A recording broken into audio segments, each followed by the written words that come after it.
O my god, please এখন বলবেন না আপনার বয়ফ্রেন্ড আছে, আপনি আমাকে বিয়ে করতে পারবেন না। দেখেন আমি আগে বলি, আমি আসলে সবসময় পড়াশোনা নিয়ে এত ব্যস্ত ছিলাম, প্রেম করার মতো ভাবে সুযোগই পাইনি। অথবা এমন কাউকে কোনোদিন দেখিনি এই জায়গায় দেখে মনে হবে যে তার সঙ্গে আসলে বাকিটা জীবন আমি পার করতে পারবো। কিন্তু সেই দিন আপনাকে দেখার পর থেকে না আমি কোথায়? নিউ মার্কেটে। ও সরি, আসলে আমি না আপনাকে ওইভাবে নোটিস করে নিতে এখানে। নোটিস করার কথাও না, ইটস ওকে। ওই দিন তো নোটিস আমি আপনাকে করেছি।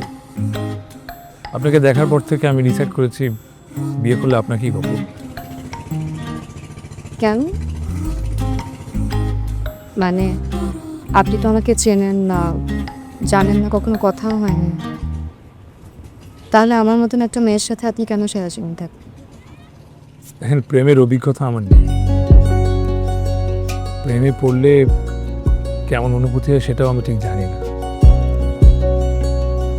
তো আপনাকে দেখা মাত্রই আমি মনে মনে কবুল বলে ফেলেছিলাম। এটা কি উপরওয়ালার একটা ইশারা মনে করতে পারে?